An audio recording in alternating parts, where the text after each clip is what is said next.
हमारा खुदावंद यीशु मसीह जो मुर्दों में से जी उठा, जो अब्दुल बाद जिंदा है, वो हमारी दुआओं को सुनता है और जवाब देता है और आज भी मौजिज़ात करता है। हालेलुया। आइए हम बाइबल मुकद्दस में से पढ़ेंगे, निकाले मेरे साथ यशवा की किताब पुराने अहदनामा में, और ये सफ़ा 203 पर है पुराने अहदनामा में। यशवा की किताब मुकद्दस, उसका पहला बाब 7वीं आयत से 9वीं आयत तक खुदा के पाक कलाम में इस तरह मरकूम है, तो फ़कत मजबूत और नहायत दलेर हो जा के एहतियात रख कर उस सारी शरीयत पर अमल करे जिसका हुक्म मेरे बंदा मूसा ने तुझको दिया। उससे ना दाहिने हाथ मुड़ना ना बाएं, ताकि जहाँ कहीं तू जाए तुझे खूब कामयाबी हासिल हो। शरीयत की यह किताब तेरे मुंह से ना हटे, बल्कि तुझे दिन और रात इसी का ध्यान हो, ताकि जो कुछ इसमें लिखा है उस सब पर तू एहतियात करके अमल कर सके, क्योंकि तब ही तुझे इकबाल मंदी की राह नसीब होगी और तू खूब कामयाब होगा।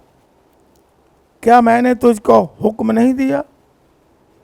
सो मजबूत हो जा और हौसला रख, खौफ न खा और बेदिल ना हो, क्योंकि खुदावन तेरा खुदा जहाँ जहाँ तू जाए तेरे साथ रहेगा। खुदावन के कलाम के पढ़े जाने पर उसकी बरकत हो। इस विरद में एक से ज़्यादा दफ़ा हमने लफ्ज़ पढ़ा है एहतियात रख, और एहतियात करके इस जो शरीयत की किताब है, यानी खुदा का जो पाक कलाम और इल्हाम है, उस पर अमल कर, एहतियात करके, और ना दाएं मुड़ना और ना बाएं मुड़ना, फिर तुम्हें कामयाबी मिलेगी। और जहाँ जहाँ तू जाएगा मैं तेरे साथ हूँगा। आज का जो मौजू है, इससे पहले मैं आपको ये बताना चाहूँगा कि एहतियात के लिए लफ्ज़ जो इब्रानी और यूनानी अल्फाज, मुख्तलफ अल्फाज में इस्तेमाल हुआ है, उनके मानों में और भी ज़्यादा वुसअत पाई जाती है। उनके माने ये हैं: ऑब्ज़र्व, बी केयरफुल, इंग्लिश के मुख्तलिफ वर्जन में भी। थिंकिंग ट्वाइस, जब खुदा का कलाम कहता है एहतियात कर, इसका मतलब ऑब्ज़र्व, इसका मतलब है बी केयरफुल, इसका मतलब है थिंकिंग ट्वाइस, यानी 2 दफ़ा सोचो, 1 दफ़ा ना सोचो। खुदा का जो पाक कलाम है, इस एहतियात के साथ इस पर गौर करना है, इस एहतियात के साथ इस पर अमल करना है, दाएं और बाएं मुड़ना नहीं है, और इस पर सोचना, एक बार नहीं सोचना, 2 बार सोचें कि ये क्या लिखा हुआ है, क्योंकि यही इंसान की कामयाबी है, यही इकबाल मंदी है। मैं आगे जाके बताऊंगा, यही हमारी सेहत है, रूहानी भी और बदनी भी। यही हमारी हेल्थ है, रूहानी भी और बदनी भी, खुदा के पाक कलाम में जो कुछ लिखा हुआ है। और फिर इसका मतलब क्या है? इब्रानी यूनानी के जो अल्फाज हैं, एहतियात का मतलब है टेक सीरियसली, इससे सीरियस लो। जिस तरह आजकल कोरोना वबा है तो गवर्नमेंट तमाम पूरी दुनिया में कह रही है बड़ा इसे सीरियस लें, इसे मजाक ना समझें। और कलाम में भी लिखा है खुदा ठट्ठों में नहीं उड़ाया जाता। खुदा के पाक कलाम को आज दुनिया को मैं कहता हूं सीरियस लेने की जरूरत है। जो कुछ इसमें लिखा है उसका मजाक ना उड़ाएं, उसके अहकाम को मजाक ना समझें, बल्कि सीरियस लें, क्योंकि ये खुदा का जिंदा कलाम है। और जिन्होंने सीरियस ना लिया, मजाक उड़ाया, वो हलाक हो गए। नूह के ज़माना में जब खुदा के बंदा ने हुक्म दिया कि किश्ती में आओ, तूफान आने वाला है, सैलाब आने वाला है, तो लोगों ने मजाक किया, तमस्कर उड़ाया कि ये बाबा क्या कह रहा है, शायद इसकी दिमाग फिर गया है, बुजुर्ग हो गया है। लेकिन वो मजाक का क्या हाल बना कि सारी दुनिया तबाह और बर्बाद होगी।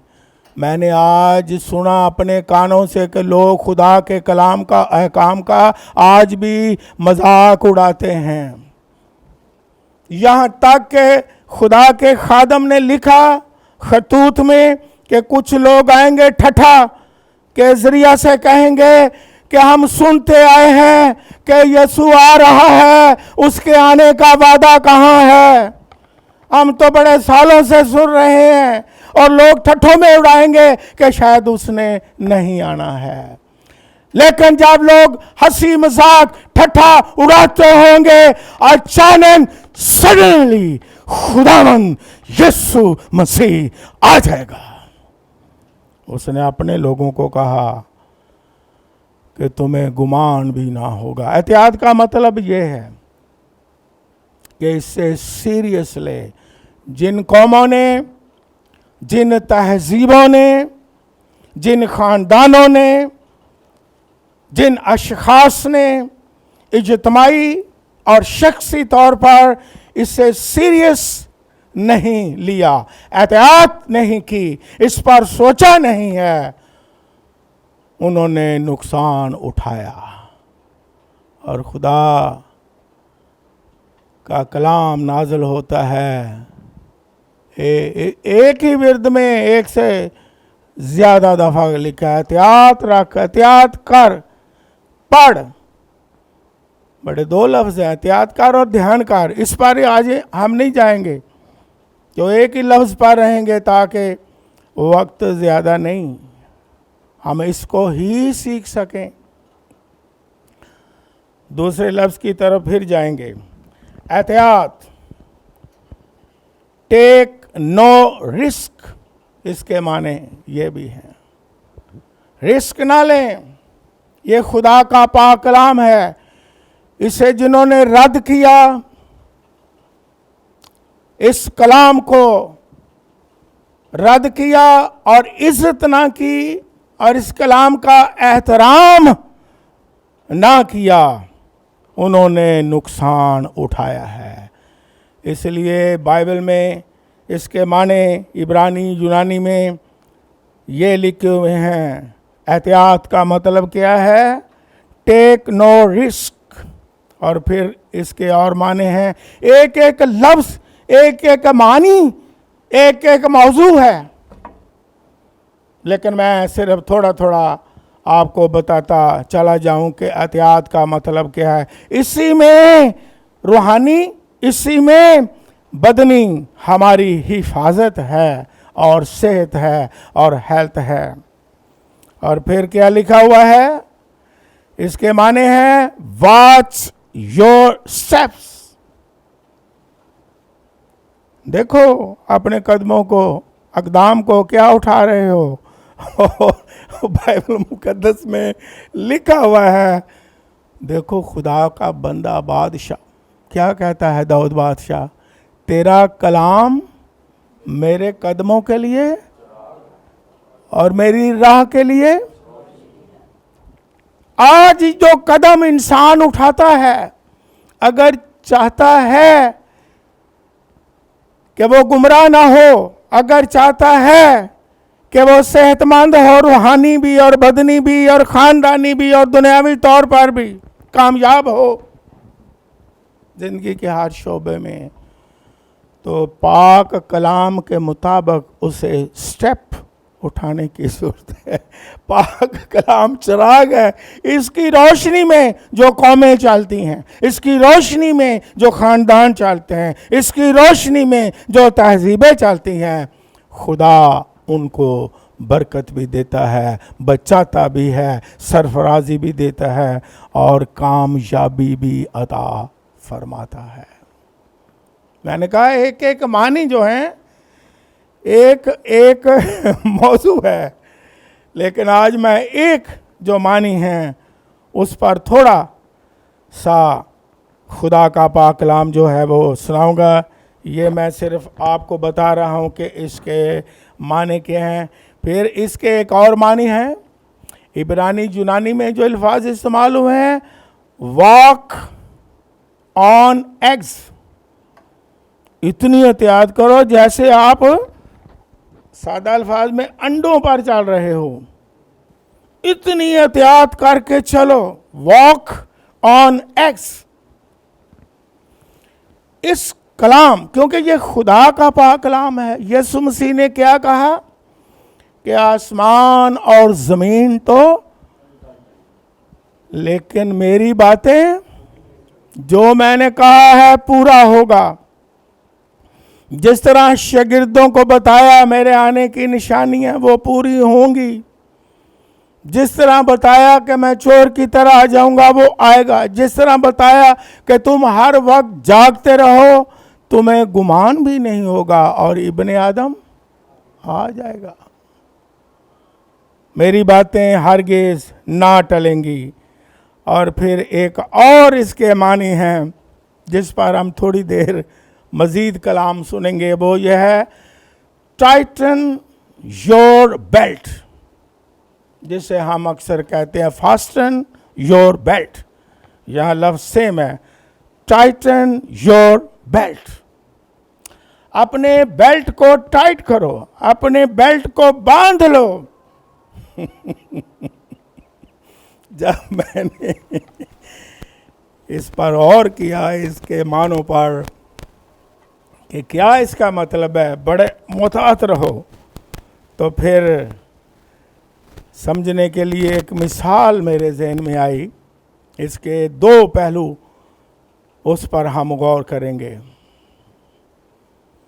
जब कोई बेल्ट बांधता है, आप सब लोगों ने सफ़र किया होगा, तो इसका मतलब यह है, अगर आप जहाज़ में, समझाने के लिए कहता हूँ, अगर आप जहाज़ में हैं बैठे हुए, तो अनाउंसमेंट होगी fasten your belt.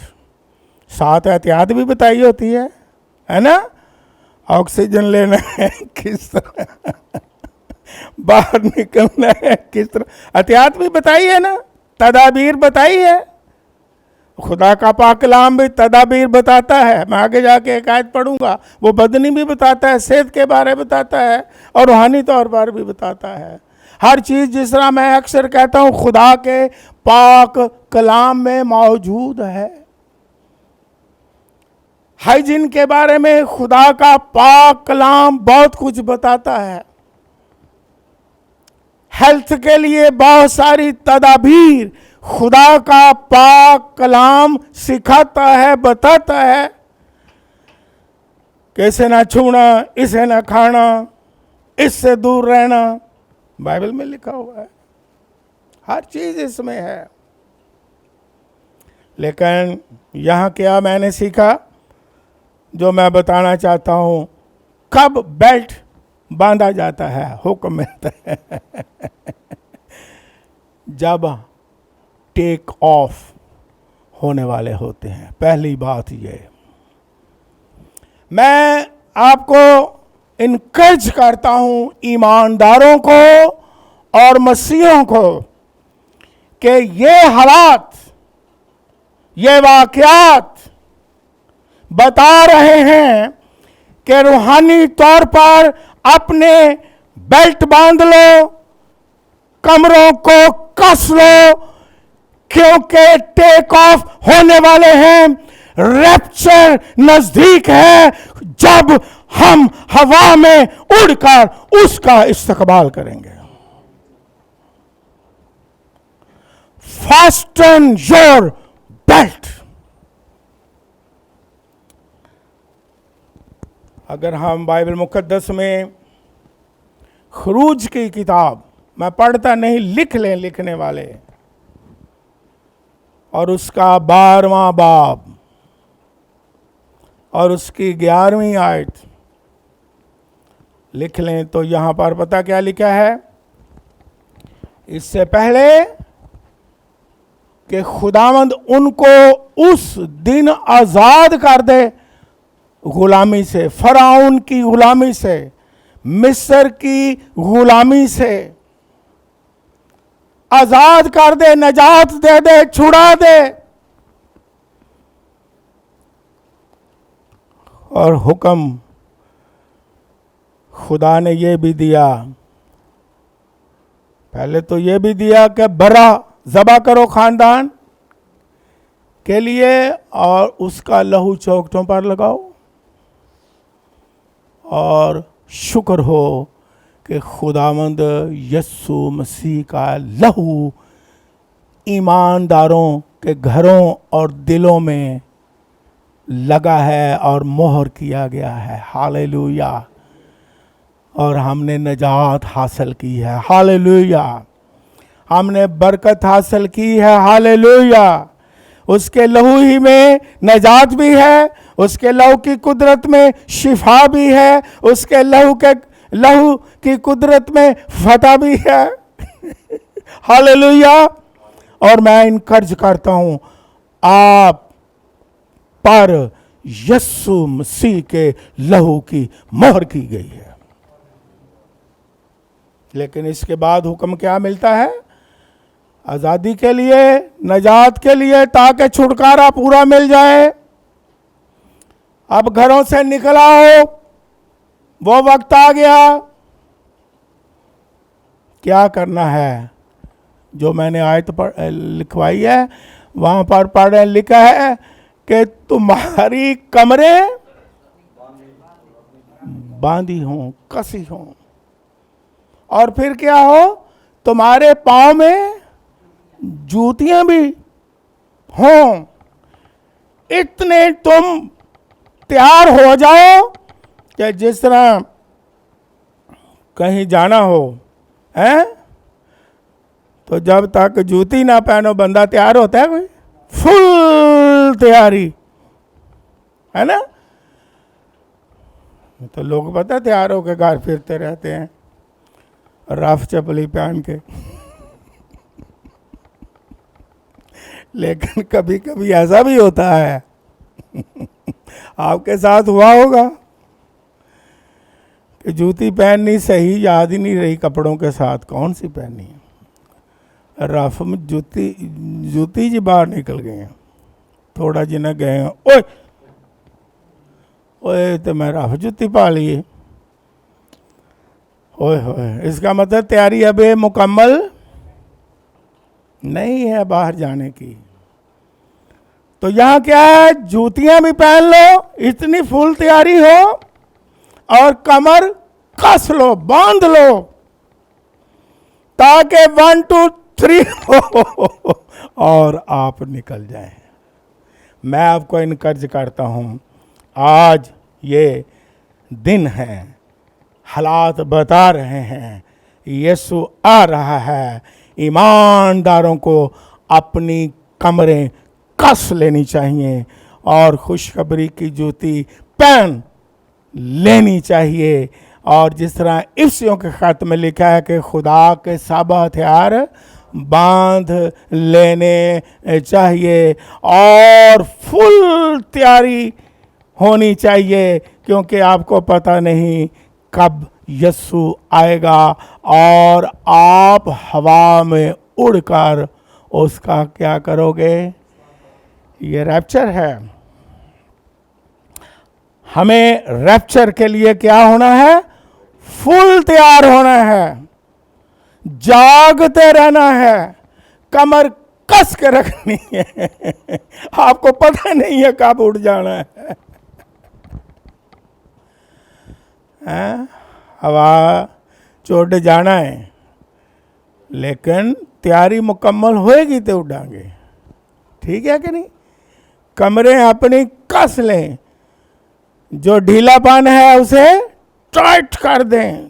Titan your belt, अपने घुटनों को मजबूत कर लें। हैं, दुआ, कलाम, ईमान में मजबूत हो जाएं, स्ट्रांग हो जाएं, क्योंकि रैप्चर का वक्त बिल्कुल क्या है, नजदीक है। अब ये वक्त है ईमानदारों, मसीही लोगों, मसीह के पैरोकारों, कि अब हमने तैयार रहना है कि जब हमने आसमान पर उठाए जाना है। बार बार कहता हूं, तुम्हें गुमान भी नहीं होगा। फुल तैयार रहें, हर चीज मुकम्मल हो, हर चीज से लेस हो, मजबूत हो, कि जब यीशु आए तो हम हवा में उड़कर उसका क्या करें। इसके बारे में मैंने पहले एक मैसेज में बताया कि उसकी आमद के दो हिस्से हैं। पहला रैप्चर है, हवा में ईमानदार ठहरेंगे, रास बाद मुकद्दसीन ठहरेंगे, और खुदा यीशु आसमान से फिजा में आएगा। इसलिए हम गीत भी गाते हैं, ये बाइबल में लिखा भी हुआ है। और उसकी दूसरी आमद का फिर टच दे देता हूँ समझाने के लिए। उसकी आमद एक ही है, उसके दो हिस्से हैं। दूसरा हिस्सा ये है कि खुदा मुकद्दसीन के साथ फिर नीचे आएगा और 1000 साल बादशाहत होगी। लेकिन आज हमारा मौजू क्या है, टाइटन योर बेल्ट। तैयार हो, मजबूत हो, कमरें कस के रखें, हर दो तरह से कस के रखें। हम पढ़ लें, निकालें। ये मैं पढ़ लेता हूं, पतरस रसूल का पहला खत और उसका पहला बाब और उसकी 13वीं है। जिस तरह मैंने कहा, हर दो तरह से खुदा का पाक कलाम अपने लोगों को, बल्कि सारे लोगों को सिखाता है कि जो एहतियात करके अमल करे उसे ही कामयाबी मिलेगी। क्या लिखा है, इस वास्ते अपनी अक्ल की कमर बांधकर होशियार होकर उस फजल की कामिल उम्मीद रखो जो यीशु मसीह के ज़हूर के वक्त तुम पर होने वाला है। कामिल उम्मीद, ईमानदारों की कामिल उम्मीद क्या है कि यीशु मसीह जब जाहिर होगा, जाहिर होने वाला है। दूसरी आमद के बारे ये बताया गया है, जब उसका ज़ुहूर होगा और ईमानदारों पर खास फजल का दिन होगा। फजल होगा ईमानदारों के लिए। मसीह की आमद फजल का दिन ठहरेगा, बरकत का दिन ठहरेगा, फजा का दिन ठहरेगा, खुशी का दिन ठहरेगा, शादियाना बजाने का दिन ठहरेगा। और क्या लिखा है, जो फजल तुम पर होने वाला है, अब हुआ है, बच गए हैं, नजात मिल गई है फजल से। फजल से हम रास्तबार ठहर गए हैं, लेकिन अभी एक और फजल होने वाला है। हालेलुया। वो हमारी कामल उम्मीद है ईमानदारों की, मसीहों की, उसके ज़हूर के जो मुंतज़िर हैं। हालेलुया। अब वो क्या करें? अपनी अकल की भी क्या करें? हाँ, अपनी अकल दी कमर भी कसो। हर दो तरह से खुदा कैसा है? मैं रूह से भी गाऊंगा और अकल से भी गाऊंगा, और रूह से भी दुआ करूंगा, और हाँ, दोनों तरह से। एहतियात करें कि हम क्या कह रहे हैं, एहतियात करें हम क्या बोल रहे हैं, एहतियात करें हम क्या गा रहे हैं, एहतियात करें हम क्या दुआओं में मांग रहे हैं, एहतियात करें हम क्या कलाम सुना रहे हैं।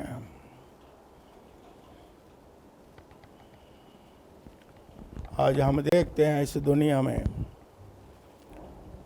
ऐसे झूठे नबी, झूठी नबूवत करने वाले खादम और चरवाहे जो झूठी बातें बता रहे हैं लोगों को, जिन्हें ज़रा एहतियात नहीं है, वो रिस्क ले रहे हैं, वो इसे लाइट ले रहे हैं खुदा के पाक कलाम को। वो सीरियस नहीं ले रहे कि हम मुंह से क्या बोल रहे हैं, क्या कलाम सुना रहे हैं।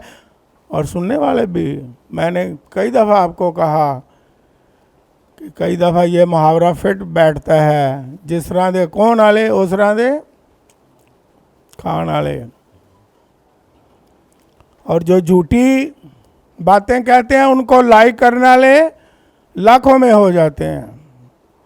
उनका वीडियो इस तरह जनाब चलाते ने ना, जड़ियाँ झूठियाँ गल्लां करते ने, डराते ने कि कल यसू ने आ जाना, सादा जुबान च गल कर देना, ਉਹਦਾ तो इन्ना शेयर करते हैं कि ਲੱਖਾਂ 'ਚ हो जाता है। तो ਜਿਹੜਾ बेचारा कोई सच्ची गल करता है ਉਹਦਾ कोई शेयर ही नहीं करता।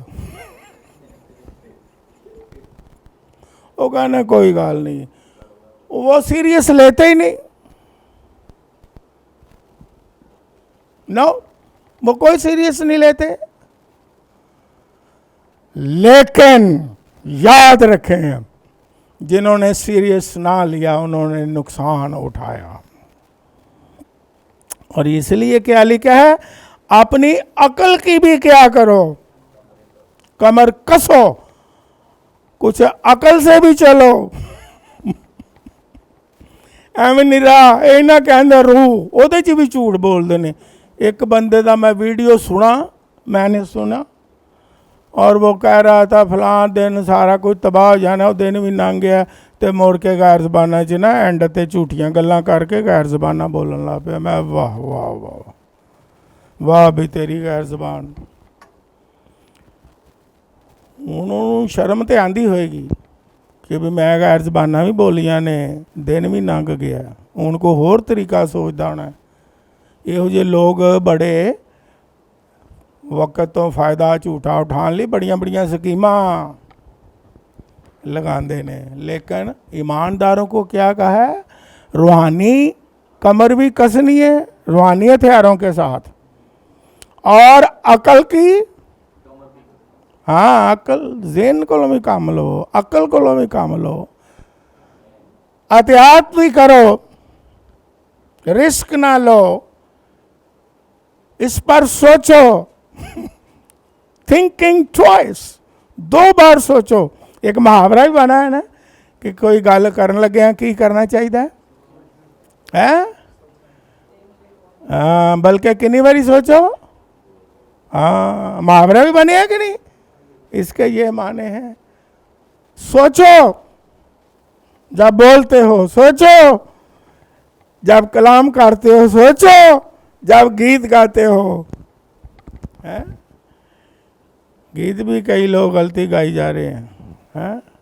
ये नहीं कि मैं लिखता हूँ, मैं माजरत चाहता हूँ कि मैं परफेक्ट नहीं, मैं कह देता हूँ नहीं, लेकिन मैं भी सोचता हूँ, आप भी सोचें, वो लिखें जो खुदा का पाक कलाम है, बड़े एहतियात से लिखें, और गाने वालों को भी कहता हूं, वो भी जरा एहतियात से गाएं, इसके अंदर क्या है। सिर्फ जोश ना हो बल्कि होश हो। होश क्या है? अकल। कमर कसनी है, रूहानी कमर कस लें, खुदा के हथियार बांध लें, कलाम, दुआ, ईमान,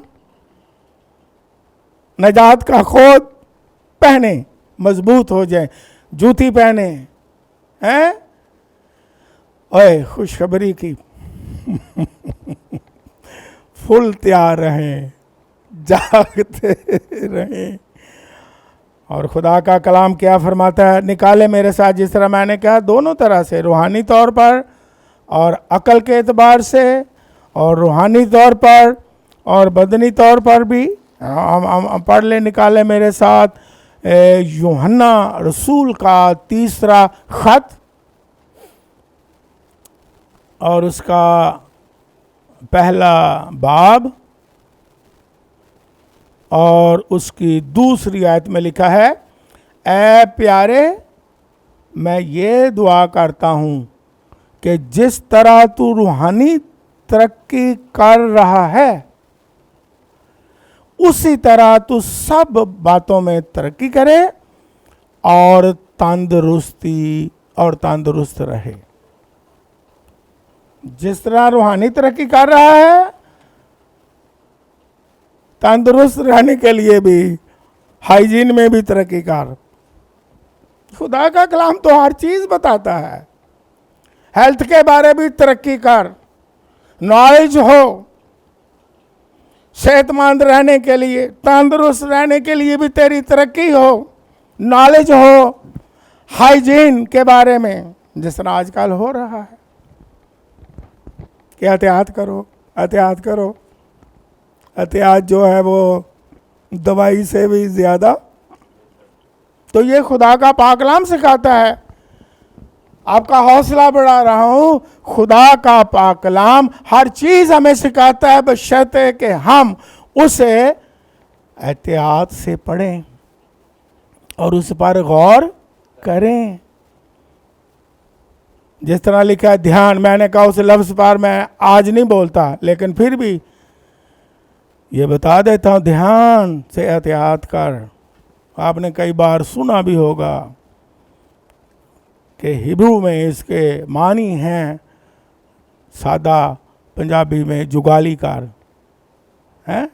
जिस तरह जानवर चारा खाते हैं तो उसे हजम करने के लिए जुगाली करते हैं, हमें जुगाली करते रहना है, गौर कर। ये नहीं कि पढ़ा है तो गौर नहीं किया, सोचा नहीं है। एहतियात का मतलब क्या है? कि हम हर काम में एहतियात करें, सेहत के बारे में अकल की कमर भी कसी हो। हर 2 तरह से खुदा का पाक कलाम हमें सिखाता है। और रूहानी तौर पर भी मोहतात रहें बिदअतों से, मुखालिफ मसीह की तासीर से, तालीम से, झूठी बातों से हमें एहतियात करना है। खुदा के पाक कलाम में क्या लिखा हुआ है। और आज का मौजू जो है वो क्या है? कि रूहानी तौर पर आएँ, अपनी कमरों को कसें, फास्टन योर बेल्ट। रैप्चर का वक्त नज़दीक है। मैं आपको बता, ये नहीं मैं कहता कब होगा, ये लिखा है ना बाप ना फरिश्ते जानते हैं, ना बेटा जानता है, बल्कि कौन जानता है? बाप जानता है। हम कौन है मैं कह दूं कि रैप्चर का वक्त? नो। लेकिन हम ये कह सकते हैं कल भी हो सकता है, क्यों नहीं, लेकिन डेट हम नहीं। हम तो बाज़ औक़ात खुदा से भी बड़े बन जाते हैं इंसान जो है, हैं? पूरी तारीख, टाइम। लोग घड़ियां देख के रात को सोते नहीं। मुझे रात के 12 बजे से पहले कई आए टैक्स बाहर के मुल्कों से भी। 12 बजे होने वाला, मैं राम ना समझो ਕਹਿੰਦੇ ਉੱਤੇ ਸਟਾਮ ਲਿਖ ਦੇਣਾ, ਤੁਹਾਨੂੰ ਕੁਛ ਹੋ ਗਿਆ ਮੈਨੂੰ ਫੜ ਲੈਣਾ। ਸਵੇਰੇ ਮੈਂ ਕਿਹਾ ਹਾਂ ਜੀ, ਰਾਤ ਦਾ ਟਾਈਮ ਸੀ, ਸੁਬਾਹ ਉੱਠ ਕੇ ਬਈ ਕੁਛ ਹੋਇਆ? ਕਹਿੰਦੇ ਨੇ कुछ नहीं। मैं कुछ नहीं होएगा, आप यीशु मसीह के लहू में छुपे हुए हैं। हालेलुया। आप पर यीशु मसीह के लहू की और पाक रूह की मोहर की गई। हालेलुया। और दूसरी बात, हम इसका दूसरा पहलू, इस पर बरकत की बात करके फिर दुआ करेंगे। दूसरा पहलू क्या है? जब हम ये कहते हैं खुदा के कलाम के मुताबिक मानी हमने सीखे हैं, Titan your belt, fasten your belt, जब जहाज टेक ऑफ करने वाला है और हम टेक ऑफ होने वाले हैं। ईमानदारों, आपको खुशी है कि आप टेक ऑफ होने वाले हैं? ईमानदारों, आप तैयार हैं कि रैप्चर हो जाए, उठाए जाएं, मुसीबतों से आजाद हो जाएं? मुझे हंसी आ गई है। अभी फ्रैंक छोटा था तो हमने यही घर में बातें थी कि यीशु ने आ जाना, यीशु जल्द आने वाला। कहने लगा अम्मी जिदों फिर यीशु आएगा तो पहले ते दसो मेरी शादी किवें फिर वो होएगी। मैं क्या तेरा पता।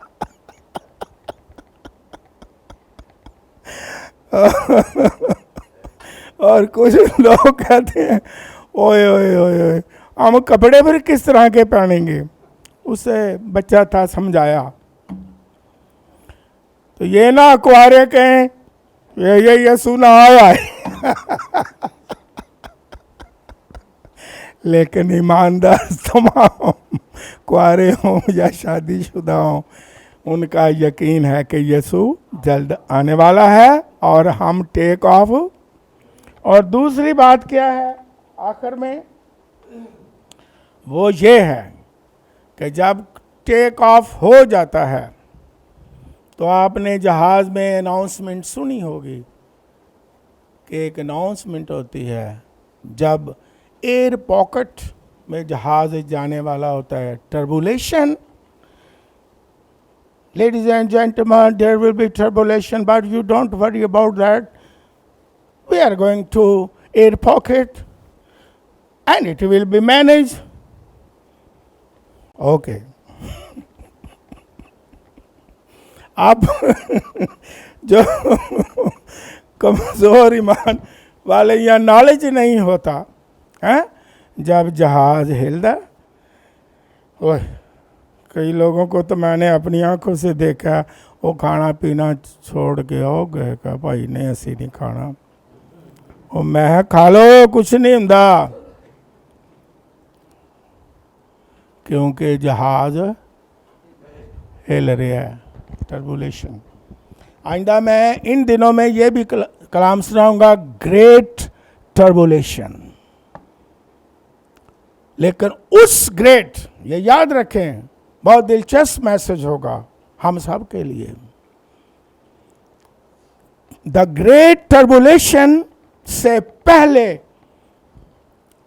आजमाइशें तो मुसीबतें आएंगी, ग्रेट टर्बुलेशन नहीं होगी, वो रैप्चर के बाद।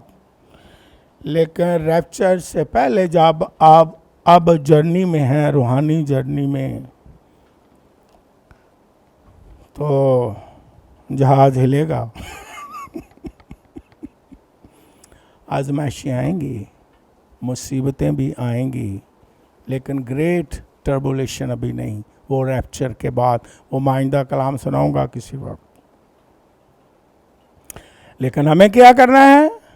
हमें ये करना है कि हमने जहाज हिले भी कायम रहना, घबरा नहीं। यीशु ने कहा तुम घबरा,